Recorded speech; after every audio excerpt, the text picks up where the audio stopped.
Friends, screen पर आप एक हिंदी पैराग्राफ देख रहे हैं। इसका हम आज इंग्लिश में ट्रांसलेशन करेंगे और इसी की मदद से हम सीखेंगे स्पोकन इंग्लिश में यूज़ होने वाले डे टू डे सेंटेंसेस, कुछ ईडियम्स, कुछ फ्रेजल वर्ब और कुछ इंग्लिश एक्सप्रेशन जो कि अपने डेली कन्वर्सेशन में यूज़ होते हैं। तो चलिए वीडियो शुरू करते हैं। आज का दिन उम्मीद से कहीं ज़्यादा व्यस्त निकला। अब देखिए, आज का दिन, टुडे,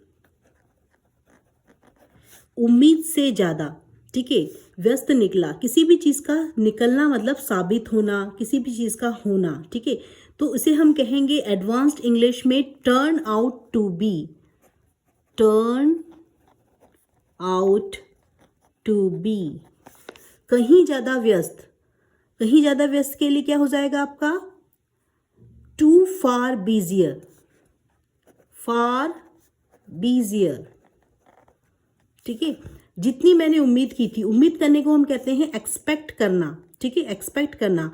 तो ये कंप्लीटेड एक्शन है। तो आपका जो सेंटेंस बनेगा वो पास्ट परफेक्ट टेंस से बनेगा। Than I had expected, than I had expected.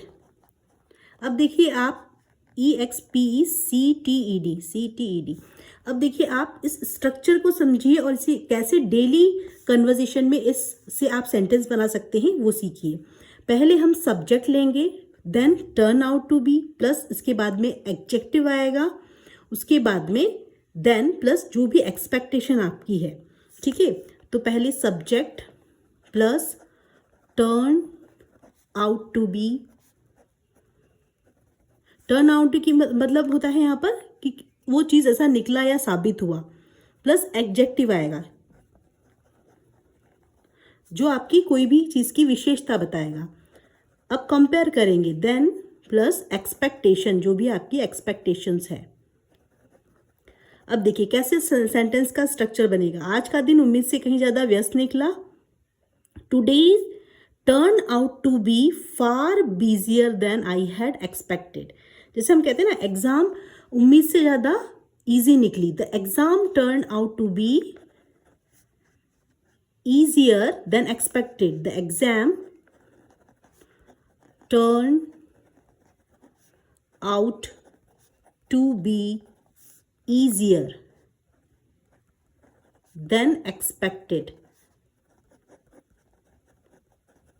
वैसे ही मूवी उम्मीद से ज़्यादा अच्छी निकली, ठीक है। तो जैसा मैंने सोचा था उससे ज़्यादा मूवी अच्छी निकली। The movie turn out to be better than I thought. इस तरीके से आप बना सकते हैं, the movie turn out to B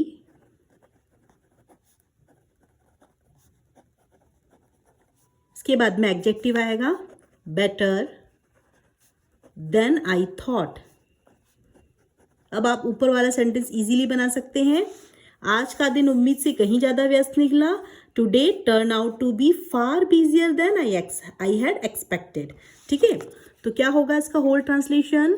today turn out to be. Turn out to be यहाँ पर आप, ये एक एक्सप्रेशन है जिसका मतलब होता है साबित होना, निकलना किसी चीज का। फार बिजियर, व्यस्त, बहुत ज्यादा व्यस्त, देन आई हैड एक्सपेक्टेड, ठीक है।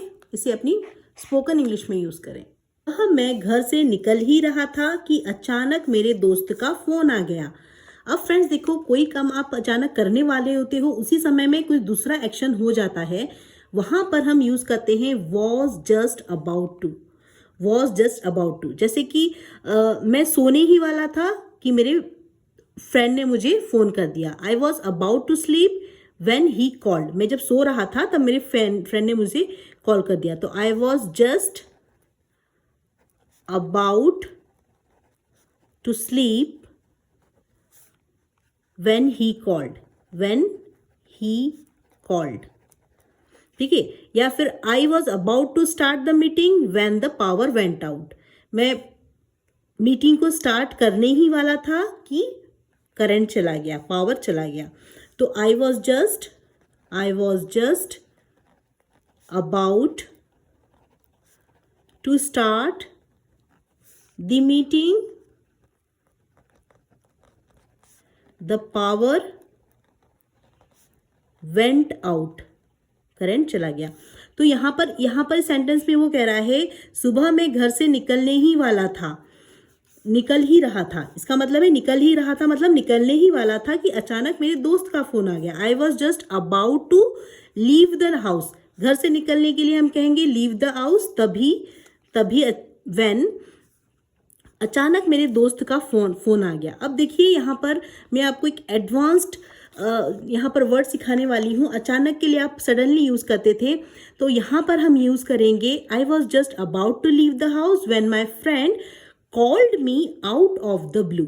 आउट ऑफ द ब्लू का मतलब होता है किसी भी चीज़ को अचानक से आपके साथ हो जाना, जैसे अचानक से कोई कॉल आ जाना, अचानक से कोई ईमेल आ जाना, टेक्स्ट आ जाना, मैसेज आ जाना, आप अचानक से किसी से कांटेक्ट कर लेते हैं, या फिर आपको कोई अचानक अपॉर्चुनिटी मिल जाती है, कोई घटना आपके साथ में अचानक हो जाती है, वहाँ पर हम क्या यूज़ करते हैं? Out of the blue, out of the blue, अचानक।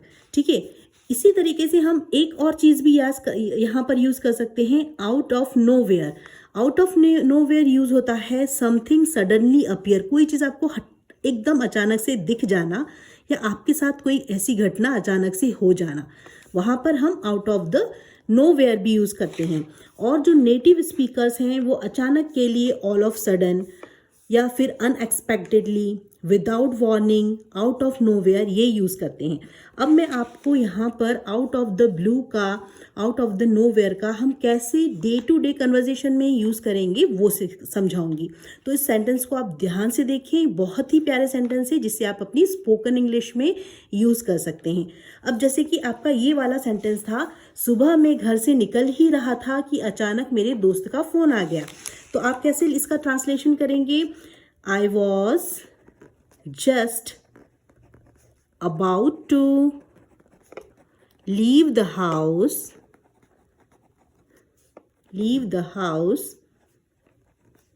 when my friend called me out of the blue, out of the blue। आप इसके लिए सडनली यूज़ करते थे पहले, अचानक के लिए, लेकिन आपको मैंने यहाँ पर एक नई चीज़ सिखाई है, आउट ऑफ द ब्लू। ये आपके सेंटेंस को ज़्यादा वजन देता है, एडवांस लेवल की ओर ले जाता है। तो I was just about to leave the house when my friend called me out of the blue. अब देखिए हम इस आउट ऑफ द ब्लू से कितने प्यारे प्यारे सेंटेंसेस बना सकते हैं। जैसे कि आप कह सकते हैं 10 साल बाद मेरे पुराने दोस्त का अचानक फ़ोन आ गया। ठीक है, कैसे बोलेंगे इसको? My old friend called me out of the blue after 10 years। My old friend called me out of the blue after 10 years। ठीक है, वह अचानक से मेरे दरवाजे पर आ गई। मैंने क्या कहा आपको? कोई भी आपका अचानक से कॉल आता है, अचानक से आपके साथ में कोई घटना होती है, वहाँ पर आप out of the blue use करते हैं। ठीक है, तो वो मेरे दरवाजे पर अचानक से आ गई। शी शोड अप, दिखना मतलब शो, इसका सेकंड फॉर्म हो जाएगा showed. She showed up out of the blue, she showed up out of the blue at my, दरवाजे पर, डोर स्टेप, डोर स्टेप। ठीक है, she showed me out of the blue at my door step. मुझे अचानक interview का call आ गया, मुझे अचानक इंटरव्यू का कॉल आ गया। I got an interview call out of the blue, I got an interview call out of the blue, out of the blue. ठीक है, या फिर मुझे अचानक से ईमेल आ गया, उसने मुझे अचानक से ईमेल कर दिया। She emailed me out of the blue, she emailed me out of the blue, out of the blue. मेरी एक्स गर्लफ्रेंड ने मुझे अचानक से मैसेज कर दिया, टेक्स्ट कर दिया। My ex texted me out of the blue, out of the blue, ये कॉल के संबंध में, मैसेज, टेक्स्ट, किसी भी घटना का होना, इवेंट, ठीक है, वहाँ पर ये यूज़ करते हैं, ठीक है। अचानक से तेज़ बारिश शुरू हो गई, out of the blue it started raining heavily, out of the blue it started raining heavily, ठीक है। अब देखिए ये हुआ आपका आउट ऑफ द ब्लू, लेकिन मैंने यहाँ बताया था नेक्स्ट है आपका एक आउट ऑफ नोवेयर, वो हम वहाँ पर यूज़ करते हैं, आप कंफ्यूज ना हो इसीलिए मैंने आपको यहाँ पर ये भी डिस्क्राइब कर रही हूँ।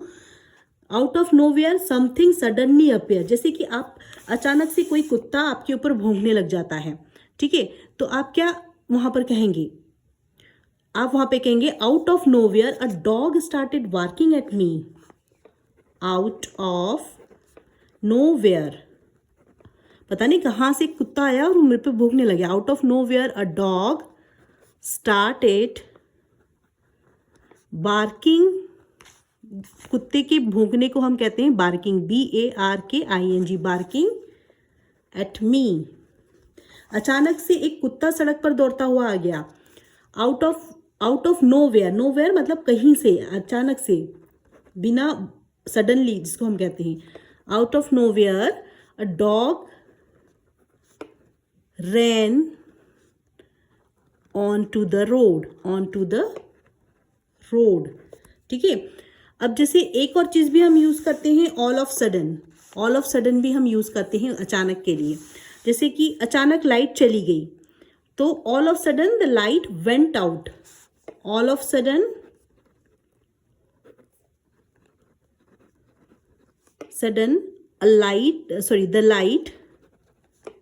the lights went out,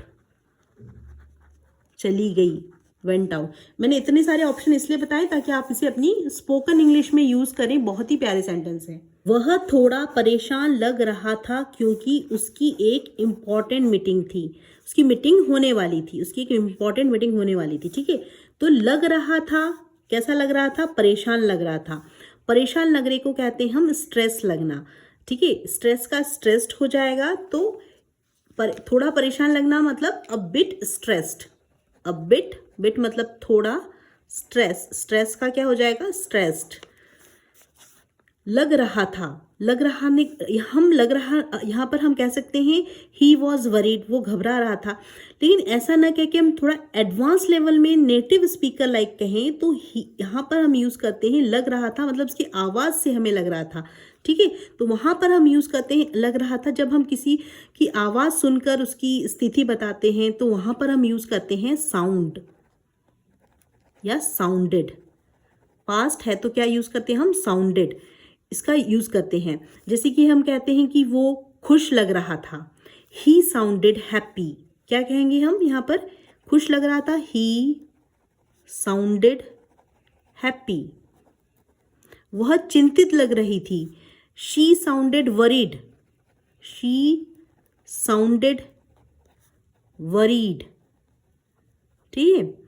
तुम थके हुए लग रहे हो, यू साउंड टायर्ड, लग रहे हो अभी का एक्शन है, यू साउंड आएगा, ठीक है, यू साउंड टायर्ड, अभी की स्थिति दिखा रहा है, यू साउंड टायर्ड। तो इस तरीके से हम लग रहा था, किसी की आवाज़ से हम देखते हैं कि वो थका हुआ लग रहा है, उसके फेस से लगता है कि वो बिल्कुल थका हुआ लग रहा है, तो हम साउंडेड यूज़ करते हैं वहाँ पर। तो क्या होगा, ही साउंडेड अ बिट स्ट्रेस्ड, ठीक है। क्या होगा आपका यहाँ पर, he sounded a bit stressed, क्योंकि, बिकॉज उसकी एक इम्पॉर्टेंट मीटिंग होने वाली थी, ठीक है। कोई भी चीज़ को का आने वाला होना, होने वाला होना, उसको हम कहते हैं कमिंग अप, क्या कहते हैं हम, कमिंग अप। जैसे कि हम कहते हैं कि कमिंग अप के लिए हम कहेंगे कि जैसे मेरी एग्ज़ाम आने वाली है, मेरी परीक्षा आने वाली है, my exam is coming up, क्या कहेंगे हम, my exam is coming up, मेरी परीक्षा आने वाली है, या फेस्टिवल आने वाला है, the festival is coming up, the festival, त्योहार आने वाला है, the festival is coming up. ठीक है, तो वैसे ही यहाँ पर क्या है, उसकी एक मीटिंग होने वाली थी, उसकी मीटिंग आने वाली थी, तो क्या कहेंगे वहाँ पर, because he had an important meeting coming up, because he had an important, AEIOU आता है जब आपका वर्ड के पहले हम एन लगाते हैं, पहले आपको मैं एक्सप्लेन कर चुकी हूँ ये सब चीज़ें। ही had an important meeting coming up. ठीक है, तो कमिंग अप को अपने डे टू डे कन्वर्जेशन में यूज़ करें। मेरी एग्ज़ाम आने वाली है, कैसे बोलेंगे, my exam is coming up.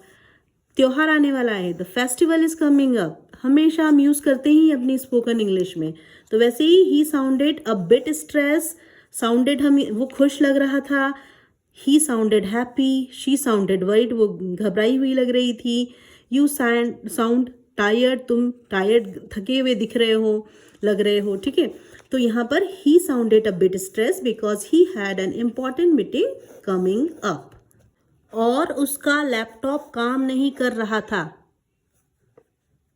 अब देखिए, और उसका लैपटॉप काम नहीं कर रहा था, एंड हीज लैपटॉप, उसका लैपटॉप मतलब हीज लैपटॉप काम नहीं कर रहा था। इसे हम इस तरीके से भी बोल सकते हैं कि had stopped working, his laptop had stopped working.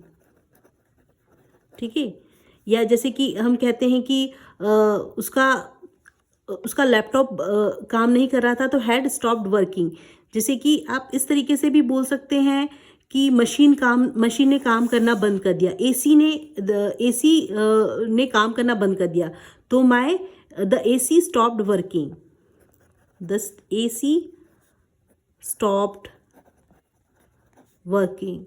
मेरे फ़ोन ने अचानक काम करना बंद कर दिया, my phone suddenly stopped working. ठीक है, अब ये तो हम नॉर्मल कन्वर्जेशन में यूज़ करते हैं, लेकिन हम कहते हैं ना कि ये मशीन ने जवाब दे दिया, या ये मेरे इंटरनेट ने जवाब दे दिया, मतलब उसने काम करना बंद कर दिया, इसका मतलब निकलता है। तो एक और हम यूज़ यहाँ पर कर सकते हैं कि my laptop gave up on me, इस तरीके से। तो my laptop gave up on me, his laptop has stop working, या फिर his stop had suddenly gave up on him. क्या कह सकते हैं आप, हीज लैपटॉप हैड सडनली, अचानक से, गिवन अपॉन हिम। अब देखिए, हैड के साथ में गिवन इसलिए आया है क्योंकि यहाँ पर पास्ट परफेक्ट टेंस से का यूज़ हुआ है, तो हैड प्लस वर्ब की थर्ड फॉर्म आती है, गिव, गेव, गिवन, इसकी थर्ड फॉर्म होती है गिवन, इसीलिए यहाँ पर गिवन अपॉन आया है। ठीक है, अब जैसे इसी तरीके से हम इसको बोल सकते हैं, अपने डे टू डे कन्वर्जेशन में यूज़ कर सकते हैं कि my internet gave up on me during the online interview. मेरे ऑनलाइन इंटरव्यू के दौरान मेरे इंटरनेट ने जवाब दे दिया। ठीक है, my internet gave up on me during the online interview. या फिर आप इस तरीके से कह सकते हैं कि don't give up on yourself just because things are difficult right now. ठीक है, कि आप बिल्कुल गिव अपॉन, अब जवाब मत दो, मतलब अपने आप को इतना छोड़ मत दो, गिव अपॉन मत कर दीजिए जब कोई डिफ़िकल्ट सिचुएशन है। Don't give up on yourself just because, इसलिए क्योंकि सिचुएशन खराब है। ठीक है, because things are difficult right now, difficult right now. ठीक है, तो इस तरीके से भी आप इस सेंटेंस को बना सकते हैं। 2 तरीके मैंने बताए हैं आपको। His laptop had stopped working, इससे आप दूसरे भी सेंटेंस बना सकते हैं, जैसे the AC stopped working, my phone suddenly stopped working, या फिर इस तरीके से बना सकते हैं his laptop had suddenly gave up on him. ठीक है, ये एक्सप्रेशन है, ये इंग्लिश एक्सप्रेशन है, वहाँ पर आप यूज़ कर सकते हैं गिवन अपॉन मी। यहाँ पर गिवन अपॉन मी इसलिए आया क्योंकि यहाँ पर हैड पास्ट परफेक्ट टेंस से सेंटेंस बनाए। मैंने उसे घबराने की बजाय शांत रहने की सलाह दी। I told him not to panic, घबराने को हम कहते हैं पैनिक, और सलाह देने को कहते हैं एडवाइज्ड, एडवाइज्ड हिम, शांत रहने को कहते हैं हम स्टे काम। तो आई टोल्ड हिम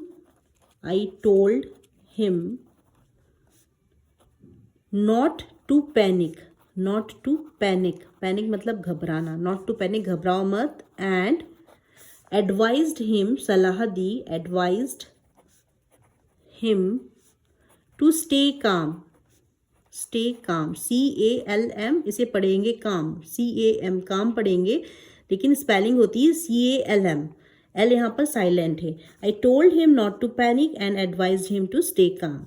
और कहा कि हर समस्या का कोई ना कोई समाधान होता है।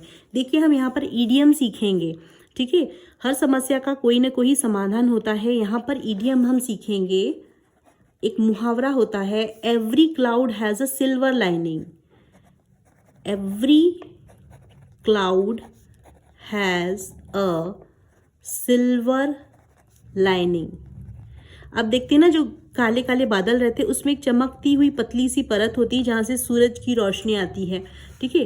तो इसे हम कहते हैं हर बुरी स्थिति में एक अच्छी चीज़ छिपी होती है, ठीक है। जैसे कि इमेजिन करो कि a dark cloud in the sky even though it looks gloomy, ये बहुत ही अंधकार दिखता है, वो डार्क क्लाउड से look gloomy, sunlight can create a bright silver edges around it. Okay, तो क्लाउड आप यहाँ पर सोच सकते हैं, क्लाउड क्या है, प्रॉब्लम है, डिफ़िकल्टी है, बैड सिचुएशन है, ठीक है, सिचुएशन है। लेकिन यहाँ पर सिल्वर लाइनिंग जो है, क्लाउड क्या है, यहाँ पर प्रॉब्लम हो सकती है आपकी, कोई भी डिफ़िकल्टी हो सकती है या फिर कोई बैड सिचुएशन हो सकती है। लेकिन यहाँ पर सिल्वर लाइनिंग क्या है, सिल्वर लाइनिंग आपकी उम्मीद है, होप है, अपॉर्चुनिटी है, ठीक है, अपॉर्चुनिटी है या कोई समथिंग पॉजिटिव चीज़ है। तो इसीलिए इस ईडियम का मतलब है every cloud has a silver lining, हर बुरी स्थिति में कुछ ना कुछ अच्छा छिपा होता है। जैसे कि कहते हैं ना, यहाँ पर नेटिव स्पीकर से बहुत यूज़ करते हैं। जैसे कि किसने कहा I didn't get the job, तो आप उसे कह सकते हैं don't worry every cloud has a silver lining. जैसे किसी ने कहा आपको I didn't get the job, तो आप उसे क्या कहेंगे, डोंट वरी मतलब घबराइए मत, इसके पीछे कुछ ना कुछ अच्छा हो सकता है। Every cloud has a silver lining, यहाँ पर लिख दीजिए every cloud has a silver lining, ठीक है। तो इसी तरीके से यहाँ पर क्या हुआ, उसने भी उससे कहा कि हर समस्या का कोई ना कोई समाधान होता है, ठीक है। तो I reminded him that every cloud has a silver lining, यहाँ पर वो कह रहा है, एंड आई रिमाइंडेड मतलब उसे याद दिलाया, रिमाइंड का रिमाइंडेड हो गया, पास्ट का एक्शन है, हिम उसे, दैट समझाया कि एवरी क्लाउड CLOUD क्लाउड मतलब बादल, हैज़ अ सिल्वर लाइनिंग, ठीक है। ये आपको इडियम आई थिंक समझ में आया होगा, इसे कैसे डे टू डे कन्वर्सेशन में यूज़ करना है। ऑफिस पहुँचते पहुँचते मुझे भी एहसास हुआ कि मैं अपनी पानी की बोतल घर पर ही भूल आया हूँ। अब देखिए, ऑफिस पहुँचते मतलब by the time I got to the office, by the time मतलब जब मैं ऑफिस पहुँचा, by the time I got get की सेकेंड फॉर्म है गेट, गॉट, ठीक है। तो इसीलिए आया जब मैं ऑफिस पहुंचा, I got to the office. अब देखिए यहाँ पर मुझे एहसास हुआ कि मैं अपनी पानी की बोतल, अब देखिए मुझे एहसास हुआ को हम क्या लिख सकते हैं, आई सडनली रियलाइज्ड दैट, ठीक है। लेकिन हम यहाँ पर आई सडनली रियलाइज दैट ना लिखकर हम एक नई चीज़ सीखेंगे, ठीक है, उसे हम कहेंगे it don't down, don't on me, it don't on me मतलब मुझे अचानक एहसास हुआ, इट डॉन्ट ऑन मी, इसका मतलब होता है मुझे अचानक किसी चीज़ का एहसास होना, अचानक एहसास हुआ, ठीक है, एहसास हुआ। अब देखिए ये डॉन्ट आया कहाँ से है, आप ये देखो, जो ये वोकैबलरी ना DAWN, डॉन, डॉन का मतलब होता है जो सुबह भोर होती है ना, भोर होना, या फिर जो कहते हैं पों फटना बोलते हैं, जो सुबह 4 बजे जब भोर होती है तो हल्की सी सुबह होती है, हल्का सा प्रकाश पूरे अंधेरे में से निकल के आता है, उसे भोर होना कहते हैं। वहीं से ये वोकैबलरी आई है, इसका सेकंड फॉर्म होता है डॉन्ट। क्या होता है, इसको कैसे प्रोनाउंस करेंगे, डॉन्ट, डॉन्ट, ठीक है। तो here dawn means the first light of the morning, just as sunlight gradually appears, जब आपको सनलाइट धीरे से दिखती है, an idea or realization suddenly become clear in your mind, एकदम से आपको किसी चीज़ का एहसास होता है, तो वहीं से ये वोकैबलरी आई है, ठीक है। तो it dawned on me, इसका मतलब होता है मुझे अचानक से एहसास हुआ। तो by the time I got to the office, that it dawned on me that I had left my water bottle at home. क्या होगा, it dawned on me that I had left, had के बाद में verb की third form आई है, leave, left, left, past perfect tense का sentence है, आई हैड लेफ्ट, मैं अपना बॉटल छोड़ गया हूँ, छोड़ चुका हूँ, चुका था, ठीक है, my water bottle at home, ठीक है। तो दोनों ही सेंटेंस सही हैं। यदि आप यहाँ पर ये भी लिखें सिंपल कि I realize that I had left my water bottle at home, ये भी बिल्कुल सही है। लेकिन यदि आप यहाँ पर it don't on me that I had left my water bottle at home, ये ज़्यादा मोर एडवांस्ड और नेटिव स्पीकर से ज़्यादा यूज़ करते हैं। अब देखिए, जैसे कि इससे ही मैं आपको आई डोंट ऑन मी से बहुत सारे इतने प्यारे प्यारे सेंटेंस बनाना सिखा सकती हूँ। यहाँ पर मैं कुछ आपको एग्जांपल्स दे रही हूँ। जैसे कि मैंने आपको बोला, मुझे अचानक एहसास हुआ कि मैं अपना फ़ोन घर पर रख गया हूँ, है ना, रख गया है, मेरा फ़ोन घर पर रह गया है। तो it don't on me, it don't on me that I had left my phone at home. मुझे अचानक एहसास हुआ कि मैं गलत बस पे चढ़ गया हूँ, ठीक है। तो क्या होगा, I dawned on me that I had boarded the wrong bus. चढ़ने को हम कहते हैं बोर्ड करना, उसका बोर्डेड हो जाएगा। It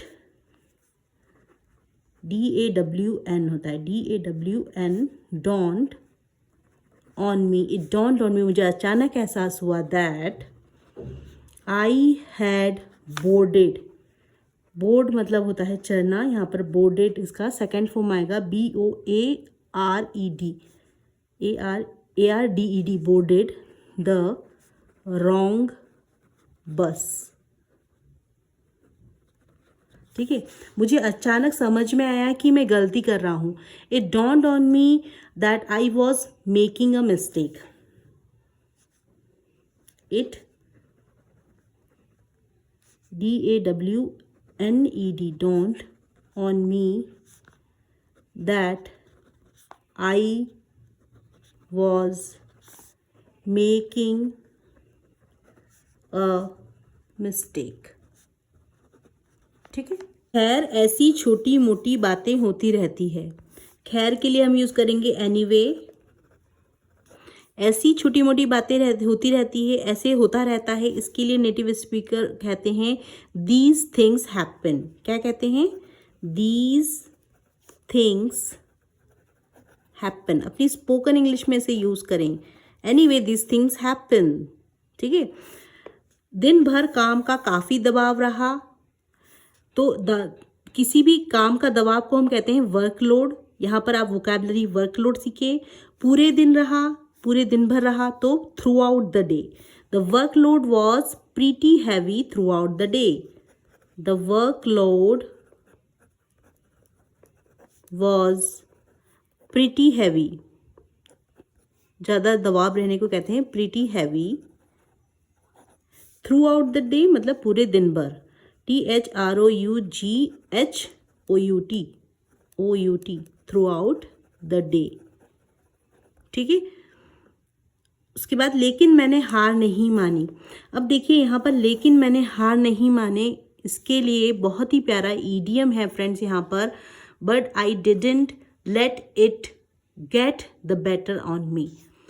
but I didn't let it, अपने ऊपर हावी होने ही नहीं दिया, इसे कहते हैं let it get the better on me. यहाँ पर ये ईडियम है, gate the better on me, ये ईडियम है यहाँ पर। अब देखिए मैं आपको ये ईडियम सिखाती हूँ किस तरीके से idiom gate the better on someone, मतलब किसी के ऊपर कोई चीज़ का हावी हो जाना, चाहे वो प्रेशर हो, एंगर हो, गुस्सा हो, या फिर फियर हो, डर हो। जैसे कि दबाव बहुत था लेकिन मैंने उसे अपने ऊपर हावी होने नहीं दिया। ठीक है। द प्रेशर वॉज इंटेंस, कैसा दबाव बहुत था, the pressure was intense. The pressure was intense, intense मतलब तीव्र था, बट मैंने उसे अपने ऊपर हावी होने नहीं दिया। But I did not let it, होने नहीं दिया मतलब I did not let it, मैंने ऊपर होने नहीं दिया। तो but I didn't let it क्या, get the better on of me. ये है इडियम, गेट द बेटर